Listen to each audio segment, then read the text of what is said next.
Everyone, welcome back to the channel. तो आज हम लोग पढ़ने वाले हैं पोइट्री, और पोइट्री का नाम है माई मदर एट 66, जो कि कमला दास ने लिखी है।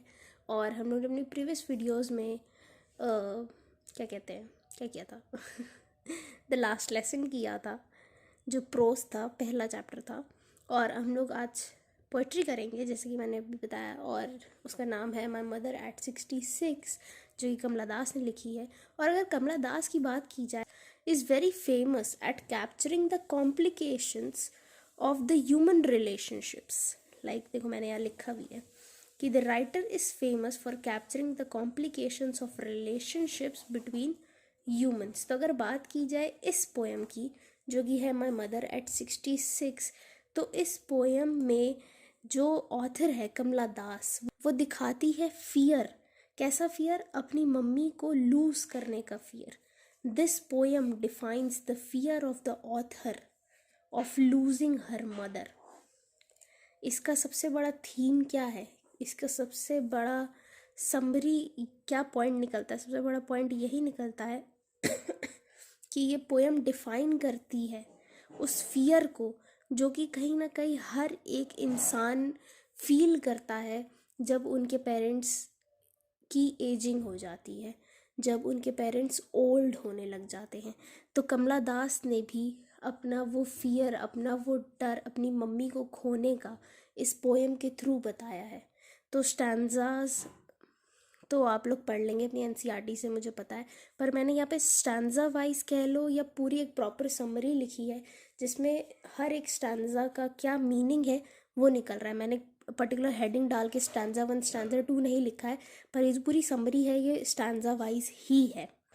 तो शुरुआत यहाँ से होती है कि फर्स्ट स्टैंजा में ऑथर ने ये बताया है कि जो ऑथर है वो कोचिन एयरपोर्ट जा रही थी लास्ट फ्राइडे। तो वो ये डिस्क्राइब करती है कि उनकी मम्मी भी उनको छोड़ने आई थी, और वैसे ही मैंने आपको बताया कि ऑथर को डर था अपनी मम्मी को खोने का। तो ऑथर अपनी मम्मी की तरफ देखती है और उन्होंने अपनी मम्मी का फेस डिस्क्राइब किया है। उन्होंने ये बताया कि उनकी मम्मी एकदम सॉफ्ट सी लग रही थी और उनका वाइटिश फेस था। जब इंसान थोड़ा बुढ़ा हो जाता है तो रिंकल्स वाला फेस हो जाता है, एकदम वाइटिश फेस हो जाता है। और फिर से अचानक से उसी थॉट को लेके स्टक हो जाती हैं, जो कि थॉट था कि उनको अपनी मम्मी को नहीं खोना है ना। तो मैं आपको एकदम इंग्लिश में पढ़ के बताती हूँ। Firstly when the author is going to the Cochin airport with her mother, उसकी मम्मी उनको छोड़ने आई थी। जो ऑथर है, ऑथर कह लो या पोएट कह लो, पोएट अपनी मम्मी की तरफ देखती है। She looks at her mother and tells. और अब फिर देखो, ये रीडर्स को ये दिखाती हैं, ये बताती है कि जो उनकी मम्मी थी वो बहुत ज़्यादा वाइटिश फेस हो गया था उनका, वो बहुत ज़्यादा सॉफ्ट सी लग रही थी। और अचानक से उन मम्मी को देखते हुए ऑथर के दिमाग में फिर से वही फियर आ जाता है, वही थॉट आ जाता है कि वो अपनी मम्मी को कहीं लूज़ ना कर दे, कहीं खो ना दे। वो ये बताती है कि उनकी मम्मी सो रही थी, और her mother with sleepy face and open mouth is compared to a corpse. वो ये बताती कि उनकी मम्मी सो रही थी, और कैसे सो रही थी? मुंह खोल के सो रही थी। अधिकतर लोगों की आदत होती है मुंह खोल के सोने की। तो वो मुंह खोल के सो रही थी, और वो ये बताती है कि उनकी मम्मी मुंह खोल के सो रही थी, और उनको ऐसा लग रहा था कि वो कॉप्स की तरह है। कॉप्स मतलब क्या होता है? लाश की तरह उनको अपनी मम्मी लग रही थी। यहाँ पे ऑथर वो रिलेशनशिप दिखा रही है। तो ऑथर ये रिलेशनशिप दिखा रही है मदर और डॉटर का, जो लव और अफेक्शन का है। Here the author shows love and affection in a relationship between mother and daughter. ये बहुत प्यारी पोएम है, जो एक बहुत प्यारा रिलेशनशिप बताती है एक मदर और एक डॉटर के बीच में। तो कमला दास को उनकी मम्मी से दूर जाने का, उनकी मम्मी को खो देने का डर था। तो ये पूरी पोएम यही बताती है। वो कैसे कोचिन एयरपोर्ट जा रही थी, वो डिस्क्राइब करती है कि कैसे उनकी मम्मी कॉप्स की तरह लग रही थी, और कैसे उनका चेहरा वाइटिश होता जा रहा था, विटिश होता जा रहा था। फर्स्ट स्टैंजा में तो उन्होंने बस ये सिंपल थोड़ा सा डिस्क्रिप्शन दिया है। सेकंड में जब वो बहुत ज़्यादा इसी बारे में सोच रही थी, उनको यही डर था कि वो अगली बार अपनी मम्मी से मिल भी पाएंगी कि नहीं, क्योंकि उनकी मम्मी की एज हो रही थी। तो ये सब थॉट इनके दिमाग में इतने ज़्यादा घूम रहे थे कि she actually diverted her thought process by looking outside the window of a car. वो कार के बाहर देखती हैं, अपना बैड मूड चेंज करना चाहती हैं। तो उन्होंने ये बताया कि जब कार चल रही थी तो वो बाहर देखती हैं कि जो ट्रीज़ हैं वो भी भाग रहे थे और जो बच्चे हैं वो भी बाहर खेल रहे थे। तो बाहर का जो सीन है, जो विंडो जो शो करती है, वो चीयरफुल और यूथफुल एनर्जी शो करती है, क्योंकि बच्चे बाहर खेल रहे थे। तो ये बताती है कि कैसे यूथ के अंदर तो वैसे भी बहुत ज़्यादा चीयरफुलनेस होती है, यूथफुल एनर्जी होती है।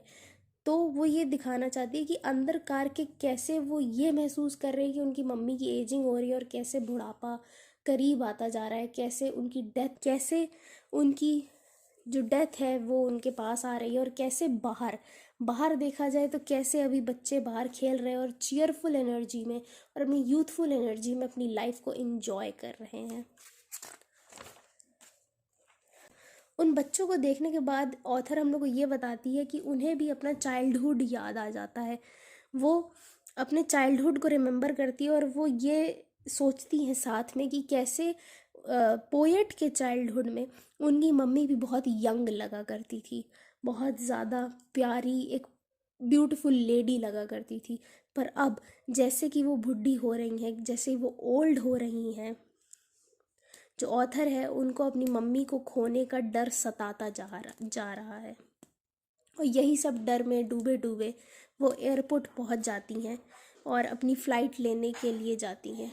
पर जैसे ही डिपार्चर के टाइम पे वो अपनी मम्मी को गुड बाय बोलती हैं, तो वो अपनी मम्मी की तरफ देखती है और अचानक से उनके आंखों के सामने फिर से उनकी मम्मी का एक फेस आ जाता है जो कि रिंकल्स से भर चुका है, जो कि उनकी ओल्ड एज को दिखाता है। So during the departure time, departure makes her sad. Who said? Makes the poet sad, as she said goodbye to her mother. The image of her old mother strikes her. यहाँ पे simile का use किया गया है, यहाँ पे compare किया गया है मदर को लेट नाइट मून विंटर्स वाला जो होता है उससे कंपेयर किया गया है। Here the poet is feeling the pain of getting separated because of leaving her mother. Here in the last stanza, the poet is feeling the pain of leaving her mother as she is going back. She's in the airport at the departure. So she is feeling sad. She's feeling that pain. And she tells to the readers also that during her childhood, also she had this fear of losing her mother. And again, she is terrified that what if next time she won't be able to see her mother. देखो मैं यहाँ पे फिर से पढ़ के बताती हूँ। Her childhood fear of losing her loving mother now becomes so terrifying that her mother could die of old age anytime unexpectedly. है ना? She is so sad that she starts crying slowly. वो इतनी ज़्यादा sad हो जाती हैं कि वो चुपचाप रोने लगती हैं, पर उनकी मम्मी को उन्हें ये नहीं बताना होता है कि वो सैड है, उन्हें ये डर सता रहा है, इसलिए वो चुपचाप अपनी मम्मी को देख के और अपने आंसू पोंछ के स्माइल करने लग जाती हैं और अपनी मम्मी को फेयरवेल देती है और इस होप के साथ फेयरवेल देती है कि अगली बार वो अपनी मम्मी से फिर से मिलेंगी ज़रूर। देखो पढ़ के बताती हूँ। Thus, she offers her farewell to her old mother and hopes to see her mother alive again. She hides her tears and sorrow as she does not want to make a painful and emotional environment, क्योंकि अगर उनकी mummy उनको रोते हुए देखेगी तो उन्हें भी तो बुरा लगेगा। ऑथर होती है जो कमला दास होती है, वो अपने टीयर्स को हाइड कर लेती है और वो एनवायरनमेंट को इतना ज़्यादा इमोशनल और पेनफुल नहीं बनाना चाहती हैं। Moreover she doesn't want her mother to cry and shows her that she is enjoying her life. Moreover वो इसलिए भी अपने आंसू छुपा देती हैं कमला दास, क्योंकि वो नहीं चाहती कि उनकी मम्मी रोए, और वो अपनी मम्मी को यही बताती है कि वो जो है कमला दास जो है वो अपनी लाइफ को बहुत बढ़िया एंजॉय कर रही हैं और she expects her mother to be happy and enjoy her life just like हर, और वो एक्सपेक्ट करती है कि उनकी मम्मी भी एकदम खुश रहे, और जैसे कि कमला दास अपनी लाइफ एंजॉय कर रही है वैसे ही जो उनकी मम्मी है, जो उनकी मदर है, वो भी लाइफ एंजॉय करें। तो इसी के साथ मैंने आपको पूरी पोएम समझा दी है। पोएम बहुत प्यारी है, बहुत ज़्यादा अच्छी है, बहुत अच्छा रिलेशनशिप बताती है, इमोशनल रिलेशनशिप बताना चाहती है एक मदर और डॉटर के बीच में। एक्चुअली बात यह है कि मदर और डॉटर का रिलेशनशिप कभी भी वर्ड्स के थ्रू डिफाइन किया ही नहीं जा सकता, पर फिर भी कमला दास ने इतनी प्यारी डिस्क्रिप्शन दी है, कैसे उनको डर लगता है अपनी मम्मी को खोने का, एजिंग की वजह से, उनका ओल्ड एज होने की वजह से। देखो, it's very true that death is the ultimate reality of life. मरना सबने ही है, आप जितना भी कुछ कर लो, पर इंसान इतना ज़्यादा अपनी डेली लाइफ्स में लगा रहता है कि वो इन चीज़ों पे गौर ही नहीं करता है ना।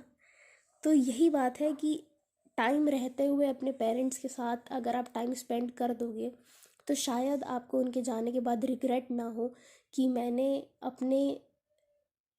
मैंने टाइम स्पेंड ही नहीं किया अपने मॉम डैड के साथ, जो मुझे भगवान ने दिए, जो टाइम मुझे भगवान ने अपने माँ बाप के साथ रहने का दिया, वो मैं अच्छे से यूटिलाइज़ ही नहीं कर पाया। क्योंकि कई ऐसे बच्चे होते हैं जिन्हें कहीं ना कहीं रिग्रेट रह जाता है, क्योंकि इस टाइम पे we are so busy at making our careers and enjoying life with friends more than the family members. तो कहीं ना कहीं वो पेन आगे चल के बहुत दर्द देता है। तो ये है पूरी कहानी।